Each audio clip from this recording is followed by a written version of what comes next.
Bienvenue dans Stéroïdes, le podcast qui fait l'exégèse des gros bras. Avec Stéphane Moïsakis et Julien Charpentier. Bienvenue dans ce nouvel épisode de Stéroïdes the Podcast, je suis Stéphane Moïsakis et cette semaine, chose promise, chose due, je retrouve mon ami Julien Charpentier. Salut Julien. Salut Stéphane, bonjour à tous. Pour faire notre petit spin-off sur Dwight Little, mais en vrai, la véritable excuse, c'est pour rendre un hommage à Brandon Lee qui nous a quittés donc il y a juste 30 ans. Déjà. Voilà, aujourd'hui. Donc on va parler de Rapid Fire. Alors pourquoi Rapid Fire ? On avait déjà fait dans les Griffes du Dragon Rouge. L'inénarrable dans les Griffes du Dragon Rouge. Qui mine de rien un podcast qui avait très bien marché, notamment sur YouTube. En fait, on a fait 20 000 écoutes, quoi. Donc apparemment ce film est populaire. Et on l'avait fait ensemble, toi et moi. Et c'est vrai qu'on n'avait pas trop parlé de Brandon Lee. On en avait un petit peu parlé, surtout que c'était un rôle un peu particulier pour lui là-dedans, quoi. C'était son premier vrai rôle américain, on va dire, en tout cas, dans un film d'action produit par un studio, quoi. Et là, c'est vraiment, pour le coup, par contre, ce n'est plus un buddy movie. Rapid Fire, c'est vraiment son film, en fait, d'action qu'il a consacré dans le genre, en tout cas dans ce genre spécifiquement, parce qu'on va en parler de The Crow après derrière un petit peu, et je pense que c'est vraiment deux. Alors on est dans un genre complètement différent, mais il y a aussi une question de réputation totalement différente. C'est une question, c'est presque comme si Brandon Lee avait un plan et que la première marche c'était de faire un film pour la Warner, pour un studio réputé. La deuxième marche du plan c'était d'être la star de son film, et la troisième marche du plan c'était de montrer qu'il n'était pas que une star d'action. Et le fils de Bruce Lee. Et le fils de Bruce aussi, c'est ça le truc avec C'est des Brandon pompes Lee, qui sont pas faciles à mettre. Hein. Surtout dans le cinéma d'arts martiaux, quoi. Donc évidemment, alors on commence par tout simplement par pitcher le film, hein, Rapid Fire. Je te laisse la parole. Étonnant. En même temps, c'est pas très compliqué. Hein. C'est l'histoire de Jake Lowe, qui est un étudiant en arts plastiques, dont le père est mort sur la place Tiananmen en juin 89, et qui donc ensuite a quitté la Chine pour venir aux États-Unis. Et alors qu'il est aux États-Unis, vu qu'il est le fils de quelqu'un mort sur la place Tiananmen, pas celui avec les chars, hein, pas l'image que tout le monde connaît, quelqu'un d'autre. Sûr, hein. On lui demande de venir à une soirée pour parler de ça, ce qu'il ne veut pas faire. Il finit par y aller quand même. Et quand il se trouve, il est piégé en fait. Il est piégé par une jolie blonde. Et quand il arrive à cette soirée, totalement par hasard, il finit par être témoin d'un meurtre, qui est le meurtre d'un membre d'un membre chinois des triades de la vente de drogue à Los Angeles, qui se fait descendre par un mec qui s'appelle Serrano, qui lui est de la mafia de Chicago, parce qu'il veut récupérer son marché. Voilà. Donc comme il est témoin de ça, en fait il se fait courser par Serrano parce qu'il faut le faire taire, quoi. Et en même temps, les flics en fait le veulent parce que ça fait 10 ans qu'il court derrière Serrano pour le faire coffrer, quoi. Voilà, donc en gros, truc assez simple, hein, on va dire. Prétexte à des scènes d'arts martiaux, des scènes de baston, qui démontrent, moi je trouve, très très bien le talent c'est-à-dire beaucoup plus que dans les Griffes du Dragon Rouge d'ailleurs. Oui, absolument. Le talent de Brandon Lee, quoi. On avait parlé la semaine dernière du Grand Désigné pour mourir en parlant véritablement du côté généreux du film, du côté ça dure 82 minutes mais ça pète tout le temps. Dwight Little reprend entre guillemets cette formule-là en faisant un film qui est très serré mais où ça n'arrête pas et où on voit clairement la présence, le charisme et la capacité de se battre de Brandon Lee. Ouais. Donc, par contre, on pourrait commencer en fait pour situer un petit peu Brandon Lee, donc le fils de Bruce Lee. Évidemment, comme tu l'as dit, c'est des grandes pompes à chausser, quoi. Lui-même en fait a appris les arts martiaux, donc déjà avec son père pour commencer, mais surtout aussi avec Danny Santo, qui était un des disciples de Bruce Lee, qui a perpétué les pratiques du Jeet Kune Do, qui est la pratique martiale qui a été créée par Bruce Lee. Et en fait, ce qui est intéressant avec ce film-là, c'est que c'est la réunion entre Brandon Lee et Jeff Imada, qui était en fait qui est un célèbre cascadeur américain qui a notamment bossé pour John Carpenter, quoi, qui a fait des chorégraphies de combat pour John Carpenter notamment, c'est en fait on en parlait dans un des podcasts sur Carpenter, c'est notamment un des personnages qui fait à peu près toutes les cascades de tous les persos dans les aventures de Jack Burton. C'est lui en fait qui fait la plupart des personnages en fait dans They Live, dans Invasion Los Angeles, en fait quand ils sont quand John Nada chausse les lunettes et qu'en fait il les voit comme des extraterrestres, quoi. Le truc est modelé sur son visage. Voilà, donc je vous renvoie à cet épisode pour à peu près savoir qui est Jeff Imada de manière générale, mais sur ce film en particulier, comme en fait ils viennent de la même école, qu'ils se connaissent depuis en fait qu'ils étaient jeunes, il y a une espèce de de connexion, je trouve, entre les deux, qui fait en fait que je pense que en fait cette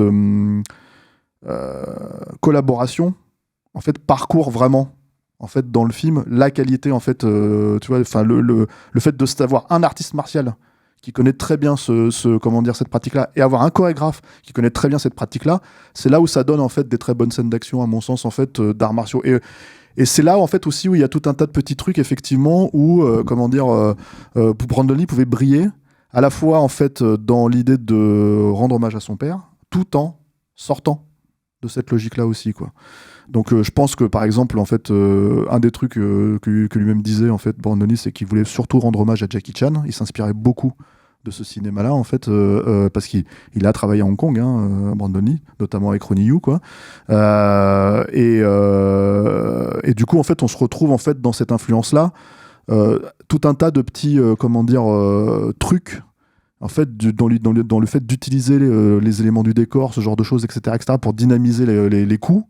Moi, c'est le truc, justement, c'est que... alors bon, déjà, si vous l'aviez pas remarqué, il y a un hommage direct à Jackie Chan, puisque il y a une scène dans Rapid Fire où, en fait, Brandon Lee rentre dans une galerie d'art en moto et traverse des échafaudages sur lesquels il y a du verre. C'est au plan près une scène de Police Story, le premier du nom. Donc l'hommage, il est pas caché, il est direct. Et ce que je trouve intéressant, effectivement, c'est que quand on parle de Bruce Lee, du père, on parle de la brutalité des combats, de la vivalité des combats, et puis du côté panthère de Bruce Lee. Et quand on va chercher Jackie Chan, revendicateur et arrogant aussi, parce qu'il y avait ce besoin de s'afficher en fait dans le cinéma d'action de l'époque, et notamment aux États-Unis, mais bon en Chine aussi, quoi. Donc oui, là-dessus c'est sûr. Brandon Lee, c'est une autre bête, hein. C'est effectivement, quand tu vas chercher du coup Jackie Chan, tu vas plutôt chercher le côté je joue avec le décor, je m'amuse avec le décor, et c'est quelque chose de très léger. Les films de Jackie Chan, alors qu'on se tape sur la gueule tout le temps, ce sont pas des films violents, ce sont des films très positifs. Et je trouvais ça intéressant que Brandon Lee, en tant qu'artiste martial qui connaissait le Jeet Kune Do, mais qui voulait faire autre chose, aille chercher l'aspect de jouer avec le décor en le ramenant plutôt sur le territoire de la violence que de la déconnade. Parce que du coup, effectivement, ça fait des empoignades qui sont très musclées. Ça fait des empoignades, enfin moi je me souviens encore de la première fois que il est attaqué quand il est à Chicago, où il ouvre le frigo, enfin le congélateur, et il envoie la porte dans la tronche d'un des bad guys. Ouais. C'était peut-être pas la première fois, hein, ça j'en sais rien, mais en tout cas moi c'est la première fois qui m'a marqué, parce que le coup il a un impact terrible. Il y a ça, il y a le fait que par exemple ils mettent un coup de pied à travers dans un escalier, en fait, à travers les barreaux en fait de l'escalier, et donc en fait il explose d'un coup, en fait, comme ça de pied, en fait il explose les trucs et le mec chute en même temps, ce qui fait que ça rend extrêmement dynamique aussi le coup porté, quoi, parce qu'il faut arriver à le faire, quoi. Il y a par exemple, alors ça c'est plus à la Jackie Chan, on va dire, c'est-à-dire qu'il glisse sous une table, en fait, et il kick la table, en fait, par en dessous pour qu'elle tombe sur la gueule du gars. Donc t'as tout un tas de trucs dans l'idée d'utiliser le décor, d'être très rapide, très dynamique, et en fait dans la chorégraphie d'arriver à à ce que chaque coup soit porté, où on est un petit peu, je trouve, dans, alors, côté arts martiaux, dans l'abattage entre guillemets à la John Wick. C'est-à-dire vraiment, en fait, la façon dont on va chorégraphier chaque coup, mais qui va être porté, il n'y a pas forcément de ralenti, pas forcément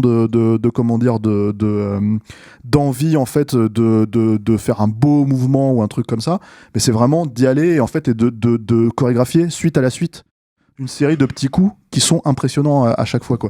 Et John Wick, il y a un peu cette logique-là, moi je trouve, mais avec le flingue, en fait, de vouloir, en fait, marquer sur chaque présence, quoi. Alors c'est la seule vraie comparaison que je ferais, mais c'est pour donner un ordre d'idée pour les gens qui regardent le cinéma actuel et qui n'ont pas forcément vu Rapid Fire, parce que mine de rien, faut le dire aussi, Rapid Fire, c'est pas facile à voir aujourd'hui.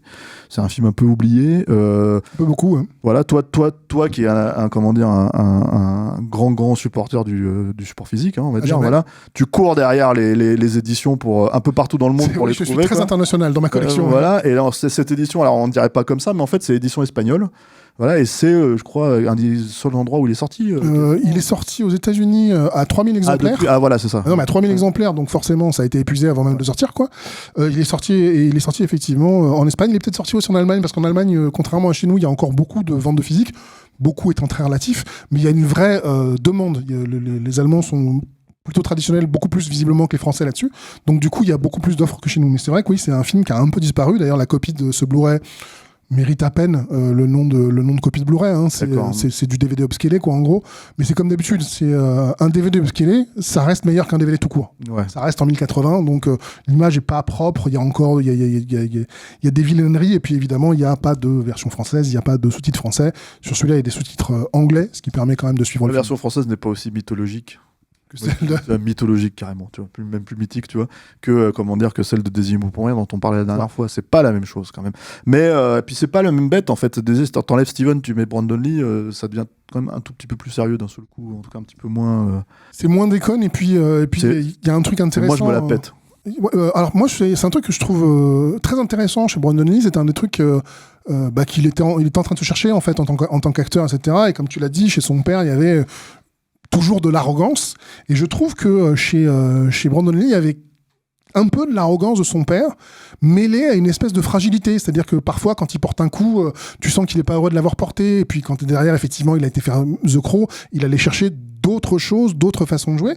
Brandon Lee avait envie de montrer qu'il savait jouer. Oui, je pense qu'il avait compris que c'était. Mais d'ailleurs, là on parle quand même de deux destins brisés, quoi. C'est-à-dire que le truc avec Bruce Lee, c'est que en fait, c'est une légende évidemment du cinéma d'action, c'est une légende du cinéma des arts martiaux. Pour moi, c'est une légende du cinéma tout court. Hein. La question, en fait, on s'est beaucoup posé la question de qu'est-ce que, tu vois, en tant que cinéphile, qu'est-ce qu'il serait devenu ? Est-ce qu'en fait, il aurait dépassé ce stade-là ? Est-ce qu'il aurait, ça aurait été possible. Hein. Ça aurait pu être entre guillemets un Clint Eastwood ou un mec comme ça, en fait, quelqu'un qui aurait perduré dans le temps, quoi. Mais parce qu'il voulait passer à la réalisation aussi, enfin il y avait tout ce truc autour de ça, quoi. Il y avait ce succès fracassant, mais c'est un destin brisé. Et Brandon Lee, c'est la même logique, c'est-à-dire que lui-même en fait savait, je pense que, et surtout en tant que en gros métis, quoi, c'est-à-dire qu'il il est né aux États-Unis. Enfin je crois qu'il est né aux États-Unis, mais en tout cas bon, voilà, il est métis de par sa mère. L'idée, c'est que, et il a vécu en Californie.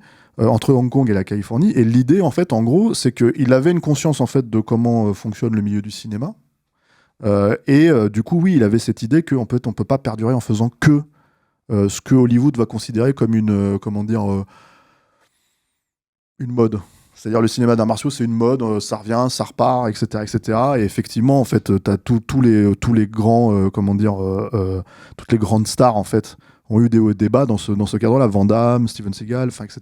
quoi. D'ailleurs, en plus, pour la plupart, ils ont pas survécu à la fin des années 90. Quand je dis pas survécu, c'est au sens artistique du terme. Leurs films ne sortent plus en salle, c'est plus des TV pourris tournant en Roumanie. Voilà, c'est ça.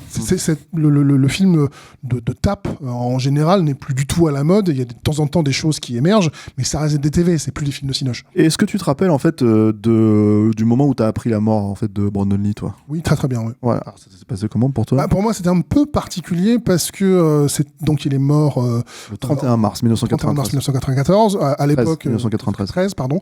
Et en fait, c'était quelqu'un que je venais de découvrir, hein, puisqu'il a eu une carrière éclair au final. Et moi, j'avais adoré Rapid Fire à l'époque. On avait 15 ans, 16 ans quand c'est sorti. Donc c'était un film que j'aimais beaucoup. Et l'année d'après, quand The Crow est sorti, donc bien après sa mort, parce qu'il y avait eu des discussions à l'époque pour savoir s'ils allaient sortir le film, finir le film, parce que le film n'était pas fini. Le même été où le film est sorti en France, moi j'ai un ami qui est mort. Donc fondamentalement, ma découverte, la découverte de The Crow a été très décuplée, en fait, puissante pour moi, parce que je voyais la mort de quelqu'un qui était mort peu de temps auparavant sur un écran.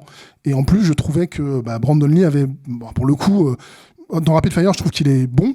Dans The Crow, je trouve qu'il est merveilleux. Mais justement, j'ai un rapport à ce film qui a un affect énorme. Donc du coup, la mort de Brandon Lee, pour moi, c'est vraiment extrêmement dommage, parce que je trouve que c'est quelqu'un qui aurait pu aller vraiment haut.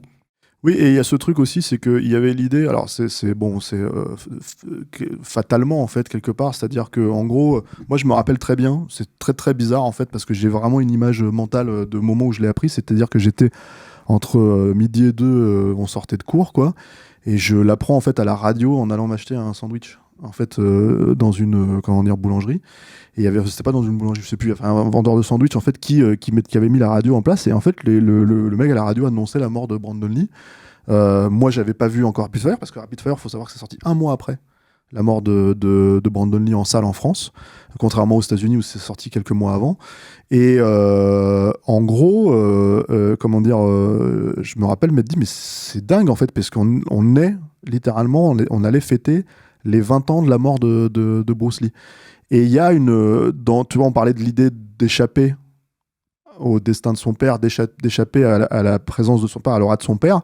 Et en fait, là, il a été totalement rattrapé, puisqu'en fait, finalement, fondamentalement, ils ont un destin similaire, quoi. D'ailleurs, il y a c'était la même année ou l'année d'avant, je sais plus exactement, dans le film Dragon qui raconte l'histoire de Bruce Lee, il y avait une scène entre guillemets qui est devenue presque prémonitoire du coup, puisque il y a quelques scènes oniriques où Bruce Lee se voit poursuivi par des espèces de samouraïs, presque des Terracotta Warriors en version plus balèze. Et il y a une scène du film en fait où il est dans son rêve et c'est pas lui qui poursuive, c'est Brandon. Et évidemment, c'était une scène aussi du coup, quand le film est sorti, on en a beaucoup parlé, et même Rob Cohen disait, mais c'était pas du tout. Enfin, c'est évidemment que je pouvais pas prévoir, et du coup, je suis un peu embarrassé d'avoir fait cette scène-là parce que c'était pas ce qu'on voulait faire, c'était pas le message qu'on voulait donner. Le film est sorti après, hein, mais quelques mois d'ailleurs après, à peine 1 mois et demi, 2 mois aux États-Unis après la mort de Brandon Lee. Là, je parle du Dragon, en fait, qui était la première biographie officielle, enfin pas officielle, mais la première biopic en fait, si tu veux, sur Bruce Lee. On a eu d'autres, parce qu'il y a eu quand même. Oui, il y avait Linda qui était derrière. C'était basé sur son livre. Ouais, bien sûr. Mais le truc, c'est que donc c'était très étonnant en fait d'apprendre ça. Moi, ça a teinté ma vision aussi un petit peu de Rapid Fire, puisque en fait, il était déjà mort quand j'ai vu le film, quoi, quand il est sorti en salle en France. Et en même temps, effectivement, tu voyais un gâchis total, parce que en fait, on savait de quoi parlait The Crow, on savait pas exactement ce que c'était. La BD n'était pas connue à ce moment-là, en fait. On savait juste que c'était le tournage de ce film-là. Alex Proyas n'était pas connu. Enfin, c'était très mystérieux, en fait, tout ce qui tournait autour de... Y compris les circonstances de sa mort, puisque forcément, ça a été pas mal relayé par les infos à l'époque. Et d'un magazine à l'autre, que tu lises dans Impact, dans Mad Movies, Mad Movies Impact, c'est un peu pareil, mais dans Ciné News ou dans Première ou dans bref tous les magazines qui existaient à l'époque, t'avais à chaque fois une version différente de ce qui s'était passé, de comment il était mort, de est-ce que on lui avait tiré des résidus de poudre, est-ce que c'était une balle à blanc qui était partie trop fort. Pendant longtemps, aussi, il y a eu une mystique d'essayer de comprendre, mais qu'est-ce qui s'est exactement passé. À une époque où il n'y avait pas Internet, à une époque où, en fait, si tu veux, la façon de communiquer autour de la sortie du film était beaucoup plus opaque, on va dire. Et il y avait ce truc aussi, quand tu relis les destins, c'est que en fait, il y a 2 films non terminés. C'est-à-dire qui se sont retrouvés terminés. Du coup, que ce soit pour Bruce Lee avec Le Jeu de la Mort et The Crow avec Brandon Lee. Si n'est que The Crow est un largement meilleur film que le Jeu de la Mort, qui est qui vaut pour ses scènes avec Bruce Lee, mais tout ce qui est autour du truc, c'est horrible. Ils prennent un sosie. C'est globalement Le Jeu de la Mort est un film qui a été terminé pour pouvoir exploiter la mort de Bruce Lee, là où tu sens bien que The Crow est un film qui a été terminé pour rendre hommage tout à fait, à Brandon Lee. Et avec l'assentiment d'ailleurs de la famille, en fait, oui. De Linda et de Shannon Lee. D'ailleurs, Proyas à l'époque voulait pas. Oui. Au début, il voulait pas, et d'ailleurs, il a jamais fait de commentaire audio sur le film. Le film existe très peu en Blu-ray, il n'a jamais eu de remaster, mais c'est parce que lui ne veut plus jamais voir le film. Il l'a dit à plusieurs reprises déjà. Il y a pour revenir sur Rapid Fire, il y avait donc pour moi cette notion que quand tu sais que l'interprète est mort, d'un seul coup, en fait, pour moi, c'est sa vitalité, parce que dans The Crow, il représente la mort, en fait. Mais en fait, dans Rapid Fire, il est très vivant, en fait, et il est très dynamique, très vital. Et du coup, moi, je trouvais que ça avait aussi décuplé, en fait, l'impact en fait de ses coups, sa vitalité et tout quand j'avais vu le film la première fois. Et je sais que j'avais beaucoup et c'est un des trucs que j'aime beaucoup aussi quand on parle de cinéma d'action et d'acteurs, en fait, d'artistes martiaux, d'artistes du cinéma d'action. On en a parlé toi et moi, en fait, sur Mel Gibson par exemple, sur la gestuelle en fait du héros d'action et ce genre de choses. Et il y a un truc en fait qui est pas mal, je trouve, avec Brandon Lee, c'est qu'il y avait plein de petits détails en fait dans sa façon de placer en fait ses coups dans la chorégraphie, dans ce genre de choses. Il y avait notamment par exemple moi j'ai toujours fait ça, évidemment, comme c'est le fils de Bruce Lee, t'es obligé en fait de faire un rapport à son père, quoi. Tu vois, enfin, son père, il est tellement, enfin, c'est une icône encore une fois du cinéma, quoi, que d'un seul coup, tu vois qu'il y a toujours des trucs relationnels. C'est-à-dire que oui, il essayait de s'en sortir, mais en même temps, il y avait des petits passages de chorégraphie. Par exemple, on sait que un des trucs les plus connus de Bruce Lee, c'est quand Bruce Lee fait avec ce geste de la main, en fait, vient, tu sais, pour comment dire, enfin, il appelle son comment dire, son il a copié sur Keanu Reeves dans Matrix. Voilà, il appelle son ennemi pour venir se battre, tu vois. T'as ce truc en fait qui était totalement inversé, notamment dans un combat à la fin en fait contre Al Leong, où en fait en gros il lui met justement la main pour arrêter ses coups. Et en fait j'ai toujours vu ça comme un geste, si tu veux, en fait qui rend à la fois hommage à son père, tout en faisant quelque chose de différent, en faisant je le suis moi-même. Et surtout, je trouvais que ça fonctionnait vachement bien dans la chorégraphie parce que ça mettait des pauses dans la chorégraphie de l'action. Et ça décuplait du coup les coups qui partaient derrière, quoi. Il y avait ça par exemple, il y a ce petit hommage où il fait un truc avec son comment dire, son nez, où je pense que c'est aussi un petit peu volontaire parce que voilà, c'est un petit truc. Il y a comment dire, enfin il y a toujours un tas de petits détails en fait qui font que voilà, Brandon et Brandon, quoi. C'est-à-dire vraiment tu peux pas distinguer des deux. La différence, je dirais, c'est que Rapid Fire est clairement, alors comme d'ailleurs Opération Dragon, hein, par exemple, si tu veux, c'était clairement un film des années 70. Et pour moi, un espèce d'idéal de cinéma d'exploitation. C'est-à-dire qu'il y a tout en fait dans Opération Dragon. T'as les arts martiaux, mais t'as des méchants avec une théâtralité en fait absolue. Le mec, il a des griffes à la place des mains. Enfin, tu vois, il y a tout un truc, etc., quoi. Et il y a une musique absolument géniale de Lalo Schifrin et tout, quoi. Donc t'avais un espèce de truc assez, c'est pas un chef-d'œuvre, hein. Mais dans le cinéma d'exploitation, c'est un truc hyper marquant, quoi. Là, le problème de Rapid Fire, on va dire, si tu veux, c'est que c'est un film un peu dans l'air du temps de ce qui se faisait dans le cinéma d'action de cette époque-là, quoi. C'est-à-dire qu'en gros, t'as du saxo, tu vois, un peu dégoulinant. Aujourd'hui, quand t'écoutes, t'as du rock FM un peu pété, si tu veux, avec surtout notamment sur une espèce de scène de montage avec une histoire d'amour complètement traficoté avec la femme flic, là, voilà. T'as des trognes. C'est l'obligatoire scène de fesses, hein, en gros. Oui, mais tu vois, enfin, là, quand tu regardes. Monté de façon originale, puisqu'en même temps, il se passe d'autres trucs. Mais c'est ça le truc qui est marrant d'ailleurs, c'est qu'en fait, alors, parce qu'on en a pas trop, enfin, on n'a pas parlé du film, après on pourra en parler, donc on rentre un peu là-dedans aussi. Le truc, c'est que c'est moins Gonzo que Désigné pour mourir, hein, pour reprendre le travail de Dwight Little, quoi.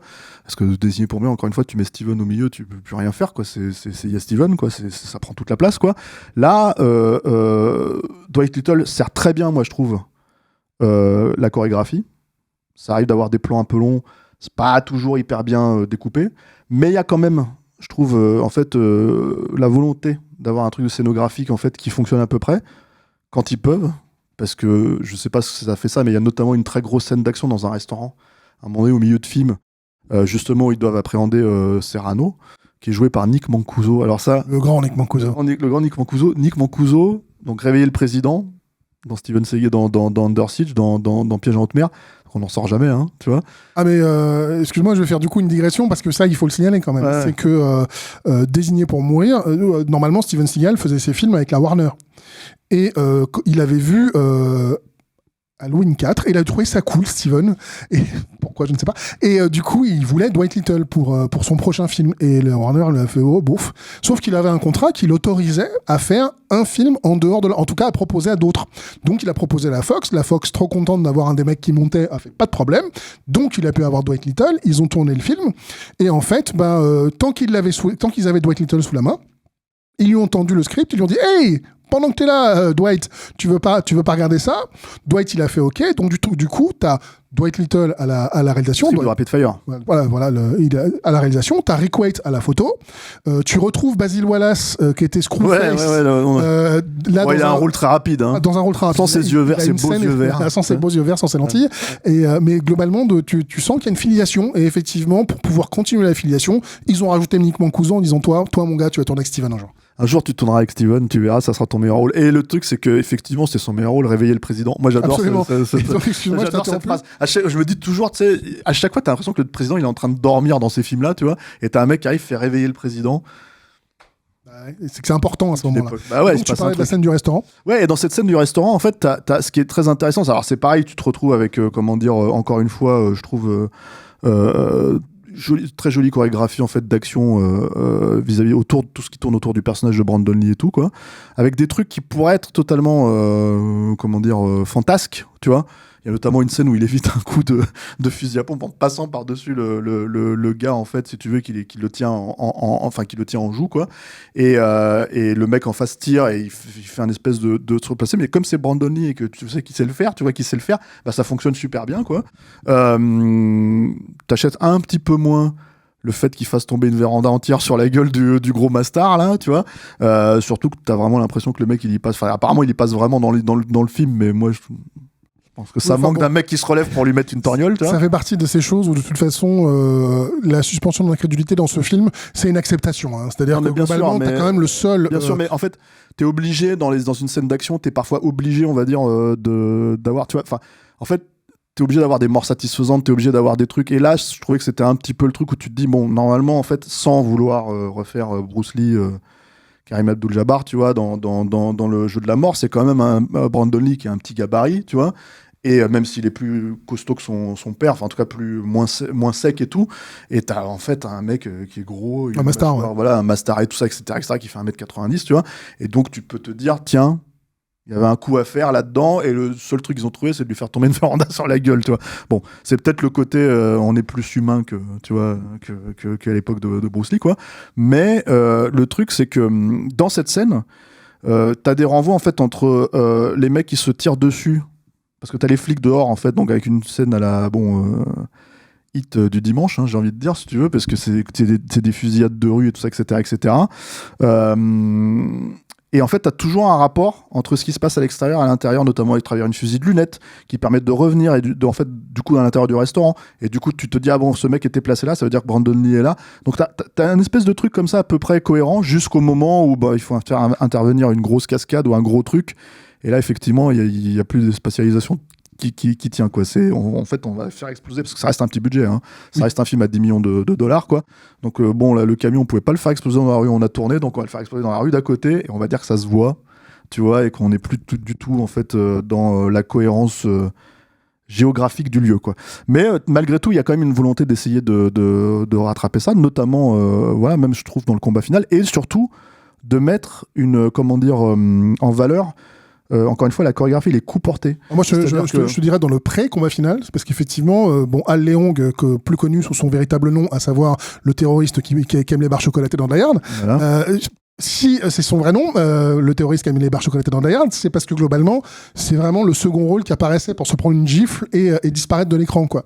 Et dans ce film-là, il a une vraie scène de combat, et il s'en sort super bien, effectivement. Ouais. Moi, je trouve qu'elle est bien découpée, qu'elle fonctionne très bien, que tu as deux athlètes, et ça se voit. Les mecs, ils sont capables de faire des trucs que la plupart des gens sont incapables de faire dans la vraie vie, quoi. Ouais, puis en fait, il y a une façon de se répondre, en fait. Parce que le truc, c'est que, quand on veuille ou non, en fait, une vraie scène d'action avec un vrai combat mano à mano comme ça, en fait, ça concerne les deux personnes, en fait, si tu veux, qui sont dans l'écran, quoi. Et le truc, c'est qu'il y a forcément un dialogue. Même si c'est un dialogue de bourre-pif. Et le truc, c'est que là, ça fonctionne hyper bien parce que justement, en fait, il y a un qui va faire un coup, l'autre qui va le bloquer, qui va retenter le coup, mais il va essayer un autre truc derrière. Et du coup, en fait, tous ces enchaînements-là sont hyper bien placés, hyper bien portés. Et surtout, encore une fois, il n'y a pas de cut intempestif, il n'y a pas de volonté de se mettre en fait en avant en tant que réalisateur par rapport à ce qu'on est en train de filmer, etc., etc. Donc en fait, ça fonctionne. Encore une fois, il y a quelques passages qui auraient été un peu plus fignolés. Ça reste Dwight Little, c'est pas non plus Michael Mann, le gars, quoi. Mais enfin voilà, c'est très efficace, ça fonctionne plutôt bien. Et le problème, j'ai envie de dire, c'est que le seul truc, c'est que comme c'est un film qui est un peu dans l'air du temps, c'est-à-dire, comme je l'ai dit, il y a Saxo, il y a Musique FM, il y a effectivement des drognes en fait comme Nick Mancuso qui fait un peu son soprano avant l'heure, là, si tu veux, mais qui est un petit peu, on va dire qu'il en fait des caisses, quoi, tu vois. Il y a Powers Booth. On va dire, alors tu dis pas de mal de Powers. Moi, j'adore Powers Booth, tu vois. La Forêt d'Émeraude et tout, enfin, tu vois, Extrême Préjudice, mais le truc avec Powers Booth, c'est que, et là, c'est pas lui le problème. c'est son personnage, on va dire, si tu veux, où ils essayent de rafistoler une espèce de relation père-fils entre lui et Brandon Lee, juste en fait pour soigner le trauma de Brandon Lee, tu vois, et t'as envie de dire, vraiment c'est pas le truc le plus abouti du film, pour le dire gentiment. Mais ça fait années 90, quoi. Oui. Tu vois ce que je veux dire? C'est pas monsieur années 90 qui va me contredire, quoi. Là où je veux en venir quand je dis tout ça, c'est que, en fait, mis à part, en fait, on va dire, les scènes d'action spectaculaires, en fait, des films de Bruce Lee, tout le monde se rappelle de son combat contre Chuck Norris dans La Fureur du Dragon, ce genre de choses, etc., etc. Il y a un vrai film de qualité qui est Opération Dragon, qu'il a consacré aussi, parce que c'est important, mine de rien, c'est-à-dire qu'il est parti sur ça. Donc, en fait, qu'il a consacré comme une icône aussi du cinéma d'action, et comme une icône du cinéma des arts martiaux, et comme une icône, moi, j'estime, du cinéma. Le truc avec Brandon Lee, la vraie distinction, c'est que ce film n'existe pas vraiment, puisque c'est pas Rapid Fire, même si c'est techniquement son dernier film d'arts martiaux. Le film qu'il a consacré, c'est The Crow. Et ce qui est assez marrant avec ça, c'est que du coup, en fait, ça... appelons ça comme ça, mais en fait, ses disciples, sa fanbase, on va dire, ce n'est pas tant en fait les amateurs de cinéma d'action à proprement parler aujourd'hui à Brandon Lee, mais c'est les amateurs de films gothiques ou les goths, tout clairement, parce que c'est devenu une icône en fait gothique, quoi, Brandon Lee. Et ça, c'est étonnant en fait quand tu réfléchis, puisque c'est pas du tout, c'est un film en fait qui a permis ça, vraiment. Une interprétation, et effectivement, il est superbe dans The Crow, quoi. C'est le film légendaire, hein, c'est sûr. Ouais, c'est ça.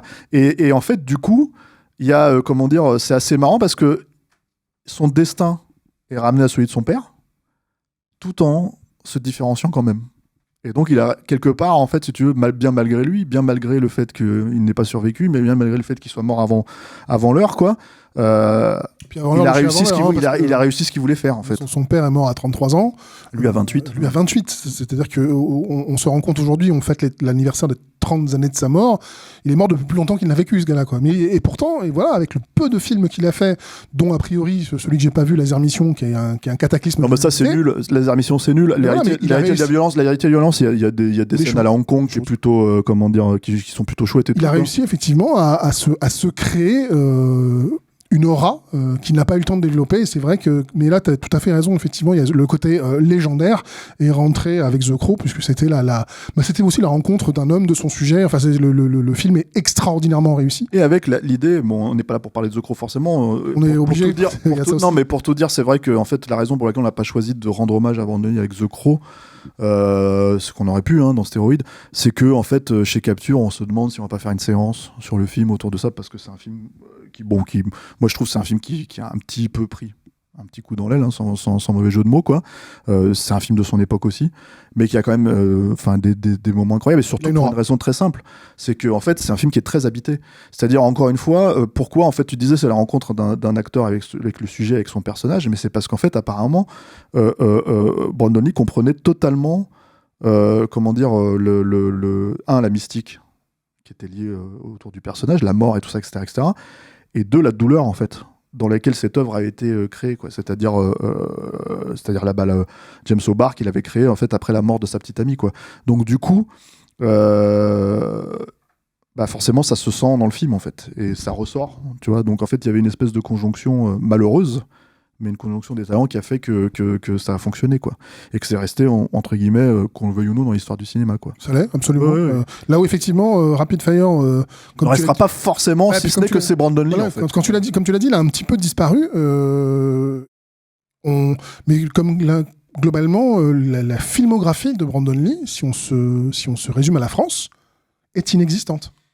C'est-à-dire qu'il faut se replacer un petit peu dans le contexte. C'est-à-dire qu'en gros, Brandon Lee, alors Rapid Fire c'est sorti en salle, The Crow c'est sorti en salle évidemment. Mais aujourd'hui je parle, c'est-à-dire qu'aujourd'hui tu peux trouver des DVD, et encore en général ils sont épuisés. Il n'y a aucun film de Brandon Lee, même pas The Crow, qui est disponible en France en Blu-ray. Aucun, c'est quand même fou. Oui. Mais le truc que je voulais dire par rapport à ça aussi, c'est qu'en dehors de ces deux films-là qui sont sortis en salle, quoi, le reste est sorti en vidéo chez nous. Bon, Laser Mission c'est sorti même, je crois, après la mort si je dis pas de bêtises, je suis pas sûr, mais à vérifier. En tout cas, moi je l'ai vu après, je sais, après la mort de Brandon Lee aussi. Ça a clairement été remis en avant, en tout cas, après la mort de Brandon Lee pour vendre. Donc voilà, et dans Les Griffes du Dragon Rouge, c'est pareil, c'était une sortie direct ou vidéo en France. L'Héritier de la violence aussi, à ma connaissance, en tout cas, peut-être il est sorti en salle, mais vraiment en catimini, quoi. C'est pas. C'est sorti en vidéo, ça c'est sûr, sous ce titre-là, quoi. Donc voilà, c'est assez, c'est une courte carrière. Effectivement, lui, et malgré tout, j'imagine en fait qu'on considère qu'il reste dans l'aura, de son père, quoi.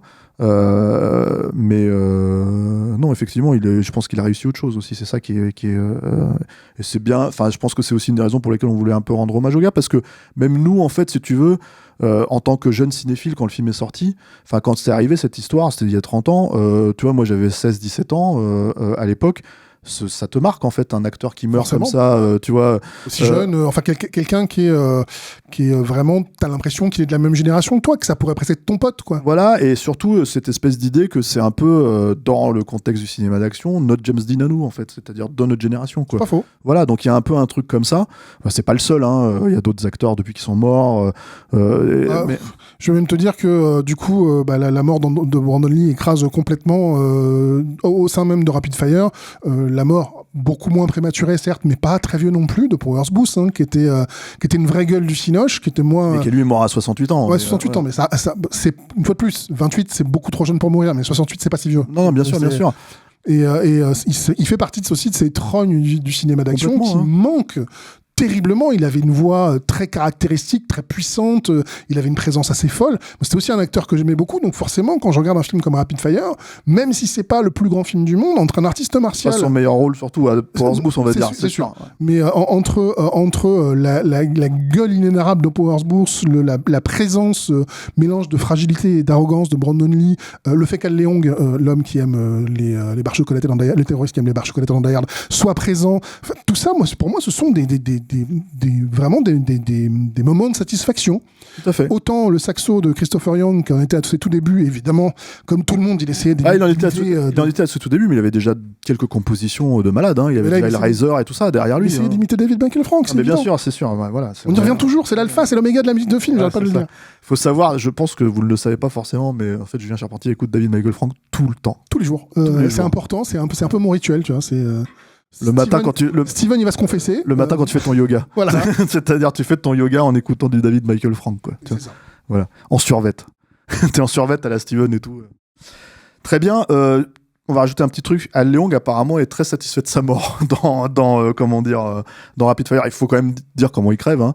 Il se fait quand même. Il tient un sécateur à la main, qu'il essaye de planter en fait nonchalamment dans Brandon Lee. Brandon Lee il fait non, ça va pas se passer comme ça. Il lui pète le bras, il lui repète le bras, et en fait après il lui met le comment t'appelles ça, il lui pète le poignet et il lui met le sécateur dans le bide.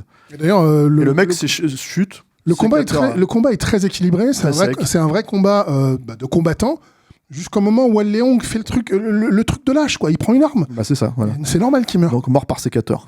Voilà, c'est ça. Moi j'ai une question pour toi, parce que c'est une info que j'ai trouvée à plusieurs reprises sur Internet. Mais Internet dit souvent des choses très vraies et parfois des choses très fausses. Peut-être que tu sais pas non plus, mais j'ai entendu plusieurs fois en fait que le film avait quand même eu son petit succès et qu'ils envisageaient de faire un deuxième, qu'ils allaient appeler avec beaucoup d'intelligence Rapid Fire 2, et que ça aurait été basé sur Simon Says.